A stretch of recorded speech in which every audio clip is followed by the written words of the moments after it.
तो ये वक्त है लोकतंत्र के महापर्व यानी लोकसभा चुनाव का। रैलियों का दौर शुरू हो चुका है। कहीं जुमलेबाजी तो कहीं आरोप प्रत्यारोप लगाए जा रहे हैं।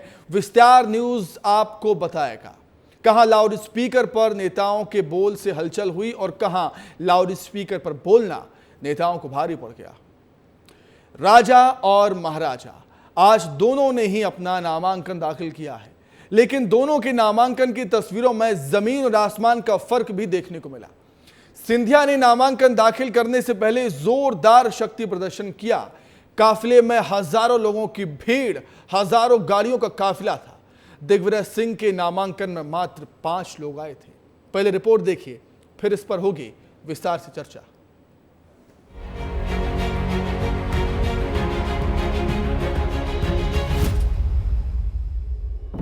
कहीं 2000 गाड़ियां तो कहीं महज 5 लोग।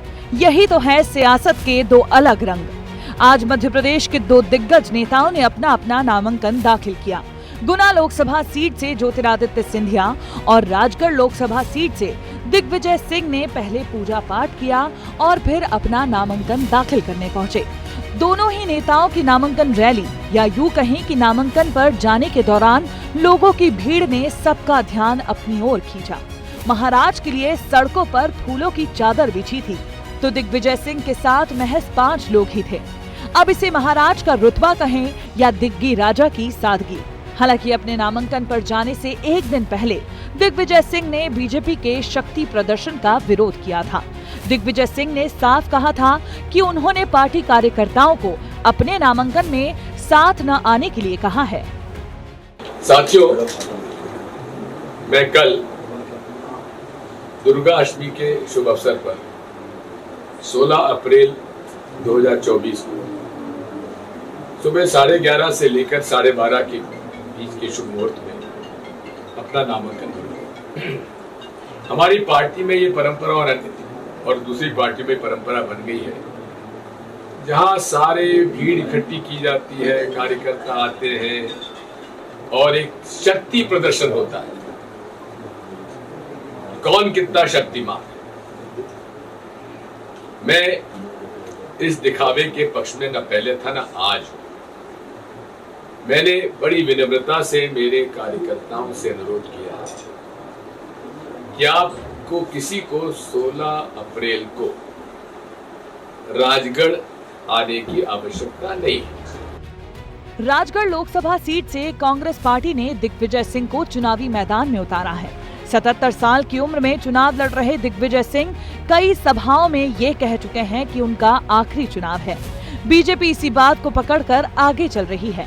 इसके पहले दिग्विजय सिंह के खिलाफ लड़ रहे रोडमल नागर ने जब नामांकन भरा तो बीजेपी ने ताकत दिखाने में कोई कसर नहीं छोड़ी।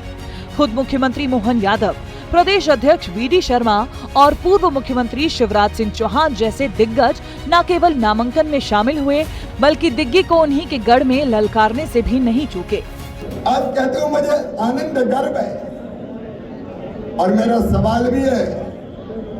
सवाल उनसे है जो 300 से ज्यादा फॉर्म भरवाने वाले हैं। आपसे मैं पूछ रहा हूं। आज मैं आ रहा था मुख्यमंत्री जी के साथ हेलीकॉप्टर से, तो मुझे मोहनपुरा कुंडलिया डैम का पानी दिख गया। मेरी आत्मा हरी हो गई। गर्मी में पानी भरा है। बताओ राजगढ़ वालों, आज मैं बिल्कुल गड़बड़ कर दी। बताओ राजगढ़ वालों, जो व्यक्ति 10 साल मुख्यमंत्री रहा उसने किसानों के खेत में 1 बूंद पानी दिया क्या? आज जोर से बता रहे, 1 बूंद पानी दिया क्या? बिजली कभी भरपूर दी क्या?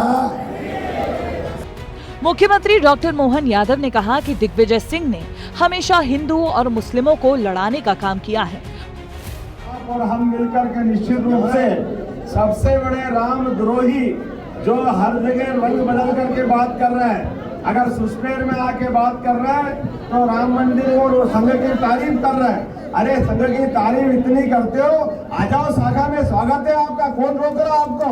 आपको केवल वोट लेना है। ये डुप्लीकेट नहीं चलेंगे, असली रंग में आना पड़ेगा। कभी तो सुप्रीम कोर्ट के फैसले के बाद भी आपको इस बात का दुख है कि मंदिर क्यों बन रहा है? आपके मन में पाप है, पूरे हिंदू समाज को अपमानित करते हो, हिंदू और मुस्लिमों को लड़ाने का काम किया जीवन भर। अगर कोई व्यक्ति इस बात का जवाबदार है, एकमात्र व्यक्ति दिग्विजय सिंह है जिनने हमेशा हिंदू मुस्लिम को लड़ाने के लिए वोट बैंक का रास्ता ढूंढा। राजगढ़ और गुना लोकसभा सीट पर तीसरे चरण में 7 मई को मतदान है। राजा और महाराजा मैदान में हैं।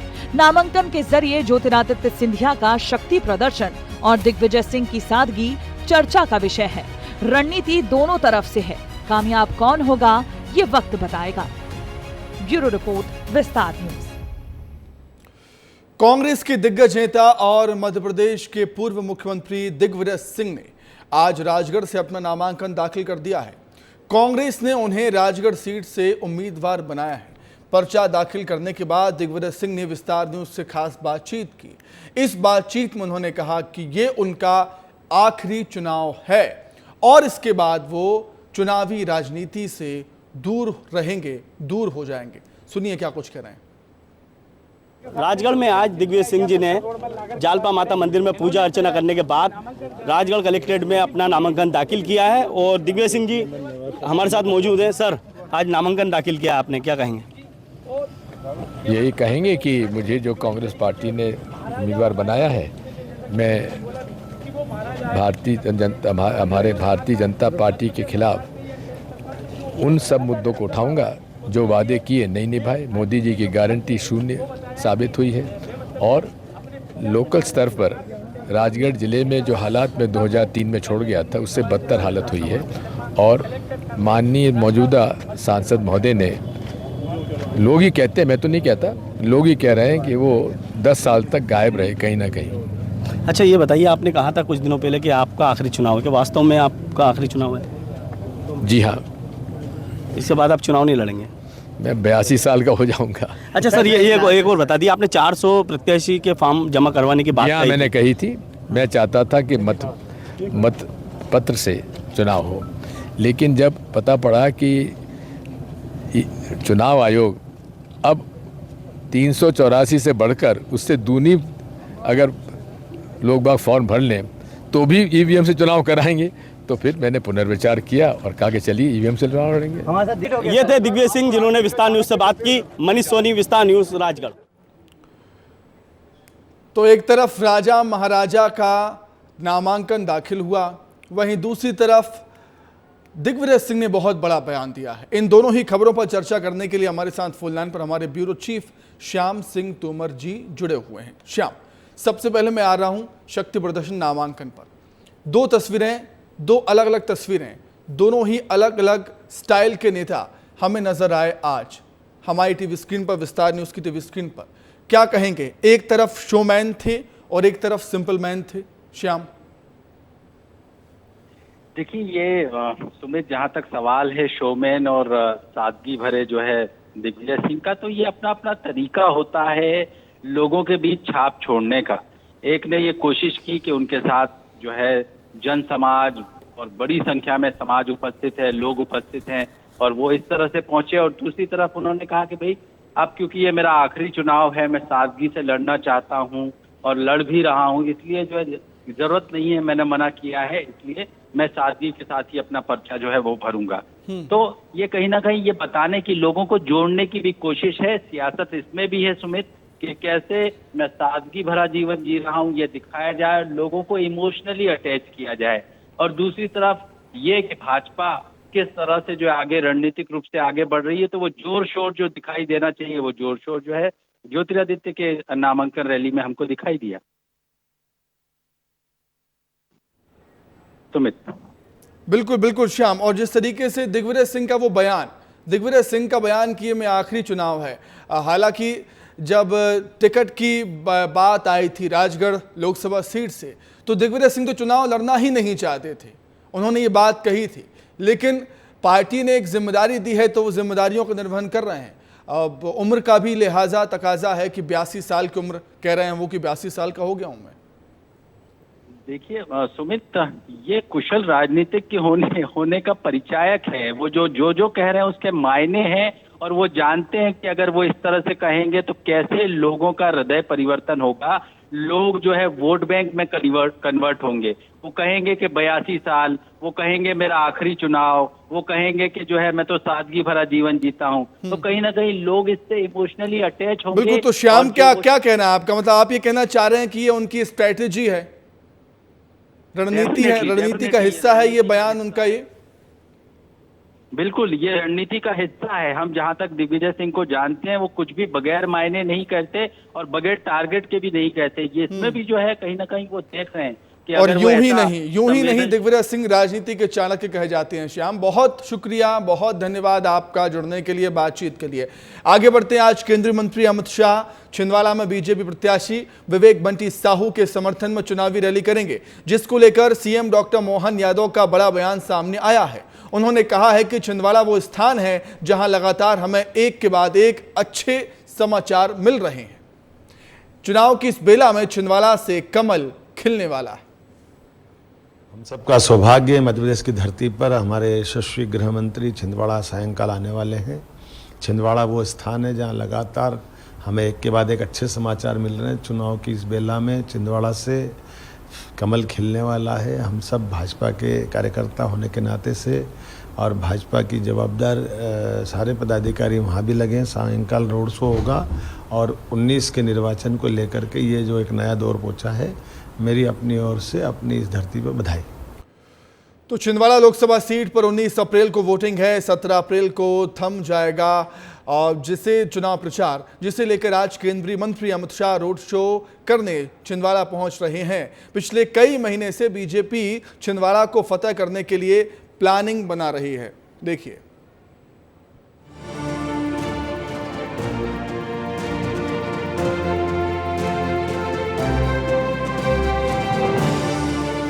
छिंदवाड़ा में कांग्रेस का किला ढहाने के लिए बीजेपी चुनाव प्रचार बंद होने के एक दिन पहले ब्रह्मास्त्र का उपयोग करने जा रही है। वैसे तो यहाँ हर दिन बीजेपी के दिग्गज नेता सभा कर रहे हैं, लेकिन आज अमित शाह का रोड शो है और इससे पार्टी को बड़ी उम्मीद है। ये मध्य प्रदेश की इकलौती लोकसभा सीट है जिसे बीजेपी मोदी लहर में भी जीत नहीं सकी थी।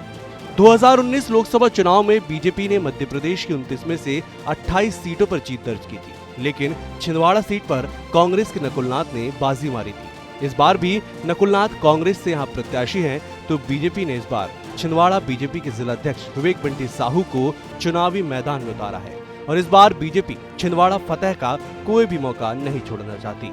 इसीलिए बीजेपी के दिग्गज नेता यहाँ लगातार दौरे कर रहे हैं। कैलाश विजयवर्गीय ने छिंदवाड़ा की कमान संभाल ली है। सीएम डॉक्टर मोहन यादव ने छिंदवाड़ा में 8 बार दौरे किए हैं, तो बीजेपी के राष्ट्रीय अध्यक्ष जेपी नड्डा ने भी यहाँ जनसभा की और केंद्रीय मंत्री अनुराग ठाकुर भी यहाँ का दौरा कर चुके हैं। छिंदवाड़ा में बीजेपी का खास फोकस है और बीजेपी छिंदवाड़ा का चक्रव्यूह भेदना चाहती है। इसीलिए लगातार बीजेपी के दिग्गज नेता छिंदवाड़ा में नजर बनाए हुए हैं। पिछले लोकसभा चुनाव में एकमात्र यही सीट कांग्रेस 37,000 मतों से जीत पाई थी। बीजेपी ने इस बार सभी 29 सीट जीतने का लक्ष्य रखा है और इस पे सबसे बड़ा रोड़ा छिंदवाड़ा ही है। बीजेपी और उसके जनसंघ ने हमेशा ही सीट को जीतने की पूरी ताकत लगाई, पर आज तक कोई सफलता नहीं मिल पाई। छिंदवाड़ा के सियासी इतिहास पर नजर डालें तो यहाँ 73 सालों में सिर्फ एक बार बीजेपी जीती है। 1980 से लगातार कमलनाथ जीतते आ रहे हैं। 1997 में बीजेपी के सुंदरलाल पटवा चुनाव जीते थे, फिर लगातार कांग्रेस का ही छिंदवाड़ा गढ़ रहा है। छिंदवाड़ा कांग्रेस का कितना मजबूत गढ़ है, इस बात का अंदाजा इसी से लगाया जा सकता है कि यहाँ पिछले 2 विधानसभा चुनावों में 7 विधानसभा में कांग्रेस का ही कब्जा रहा है, लेकिन इस बार बीजेपी ने यहाँ कुछ हद तक तो सेंध लगा ही दी है। कांग्रेस विधायक, कांग्रेस महापौर सहित कमलनाथ के काफी करीबी रहे दीपक सक्सेना भी अब बीजेपी का दामन थाम चुके हैं। ऐसे में बीजेपी के लिए छिंदवाड़ा का किला ढहाना कितना आसान होगा, ये तो चुनाव परिणाम के बाद ही स्पष्ट हो पाएगा। ब्यूरो रिपोर्ट, विस्तार न्यूज। छिंदवाड़ा पूरी तरह से भगवामय हो चुका है। बता दें कि छिंदवाड़ा के फव्वारा चौक से अमित शाह का रोड शो शुरू होगा, जो कि बड़ी माता मंदिर तक जाएगा। वहीं छिंदवाड़ा में अमित शाह के रोड शो को भव्य बनाने के लिए बीजेपी ने तैयारियां पूरी कर ली हैं, जिसका जायजा लिया हमारे संवाददाता दुर्गेश ने। देखिए आप भी। केंद्रीय गृह मंत्री अमित शाह छिंदवाड़ा लोकसभा सीट पर रोड शो करने जा रहे हैं। ये पहली बार है जब कोई बड़ा दिग्गज नेता छिंदवाड़ा लोकसभा सीट पर रोड शो करेगा, क्योंकि इसके पहले अमूमन जनसभाएं होती थी। उस रोड शो को लेकर आप तैयारियों की तस्वीरें तो देख ही रहे हैं, लेकिन इसके साथ साथ यहाँ के स्थानीय लोगों का इस दौरे और इस रोड शो को लेकर क्या सोचना है, क्योंकि ये मुख्य बाजार हम कह सकते हैं, छिंदवाड़ा का हृदय स्थल है, जहाँ से आज केंद्रीय गृह मंत्री अपना रोड शो करेंगे, लोगों का अभिवादन स्वीकार करेंगे। तो लोग क्या कह रहे हैं, कितना उनके बीच है, इस बार छिंदवाड़ा को लेकर काफ़ी चर्चाएं चल रही हैं, काफ़ी ये चल रहा है कि इस बार तो बीजेपी फतह ही हासिल कर लेगी। तो क्या ये लग रहा है आपको माहौल है? हाँ बिल्कुल माहौल है, बीजेपी का बहुत 100% माहौल है। इस बार हमारे यानी बड़े भाई विवेक बंटी साहू बहुत ही अच्छे मतों से नकुलनाथ जी को मात देने वाले हैं। इस बार बंटी भैया सांसद में बैठेंगे। छिंदवाड़ा से पहली बार भारतीय जनता पार्टी का प्रत्याशी बैठेगा। इससे बड़ी खुशी की बात हमारे लिए और कुछ हो ही नहीं सकती। तय कर लिया क्या आप लोगों ने? जी जी जी बिल्कुल, हमने नहीं, पूरी जनता ने तय कर लिया है। कमलनाथ का जादू इस बार नहीं है? इस बार कोई जादू नहीं चलेगा, कोई आंसू नहीं चलेंगे। छिंदवाड़ा की जनता बड़ी भावुक है अमित शाह के रोड शो को लेकर, और ये कमलनाथ जी का बाइकआउट है, और बंटी भैया बड़ी बहुमत से जीत रहे हैं। अच्छा, इस बार कमलनाथ जी का जादू, नकुलनाथ जी का जादू नहीं चलेगा क्या? नकुलनाथ जी का ही जादू चलेगा, क्योंकि जहाँ पे कमलनाथ जी का जो विकास है और कमलनाथ जी जो मतलब इतने हैं, नकुलनाथ जी ही जीत के आएंगे और भारी भारी से विजयी होकर आएंगे। लोग उत्साहित हैं आज अमित शाह के दौरे को लेकर, लेकिन इसका असर मतगणना पर कितना पड़ेगा, मतदान पर कितना पड़ेगा, ये जरूर देखने वाली बात होगी। कैमरामैन नवीन के साथ दुर्गेश कुमार, छिंदवाड़ा। पीसीसी अध्यक्ष जीतू पटवारी सीधी लोकसभा सीट पर कांग्रेस प्रत्याशी कमलेश्वर पटेल के समर्थन में जनसभा करने के लिए पहुंचे थे। इस दौरान उन्होंने चुनाव से पहले बड़ी घोषणाएं की। उन्होंने कहा कि मोदी की बीजेपी ने 2700 में गेहूं, 3100 में धान, 450 में सिलेंडर और 3000 रुपए लाडली बहनों को देने का झूठा वादा किया था। ये चुनाव बीजेपी के झूठे वादों का बदला लेने का चुनाव है। जीतू पटवारी ने कहा कि अब हाथ बदलेगा हालात। हमारे परिवार के साथी हैं जो युवा है, जिनने ग्रेजुएशन कर लिया, जो आदिवासी भी है, नॉर्मल भी है, किसी भी जात किसी भी धर्म का, सबको 8500 रुपया, एक साल में 1 लाख रुपया हाथ का पंजा राहुल गांधी और कमलेश्वर जी जैसे ही सांसद बनेंगे सबके खाते में आएंगे। मैं इतना ही कहना चाहता हूँ, किसानों का समर्थन मुराद हो। 3100 गेहूं का और 3100 धान का दाम कांग्रेस पार्टी देगी। केसीसी लोन 2 लाख रुपए तक के केसीसी लोन सबके माफ किए जाएंगे, याद रखना, किसान क्रेडिट कार्ड के। तो जीतू पटवारी ने एक बार फिर प्रदेश की सरकार पर आरोप लगाए हैं। जीतू पटवारी के मुताबिक बीजेपी लोकतंत्र की हत्या कर रही है। वहीं केंद्रीय गृह मंत्री अमित शाह के दौरे को लेकर कहा कि अमित शाह ने जो जनता को गुमराह करने की बात कही थी, आज उसका जवाब उनको देना पड़ेगा। हमारे कई कैंडिडेट एक वोट एक नोट की बात करते हैं।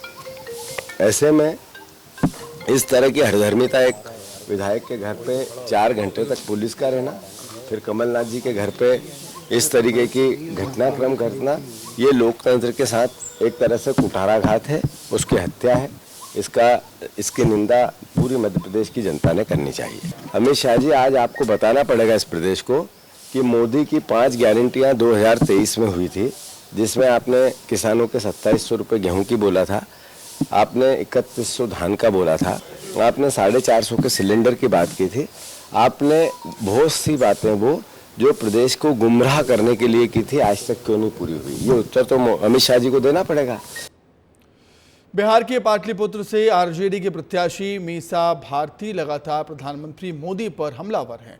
आज पीएम मोदी 13 दिन में तीसरी बार बिहार दौरे पर हैं। इस दौरान पीएम ने लालू यादव की पार्टी आरजेडी और इंडिया अलायंस पर जोरदार हमला बोला। उन्होंने कहा कि बिहार में आरजेडी जंगल राज का चेहरा है और भ्रष्टाचार का दूसरा रूप है।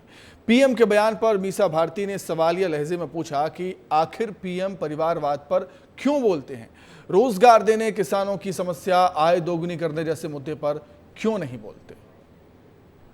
एनडीए सरकार के लिए वंचित शोषित वर्ग हमारी पहली प्राथमिकता है।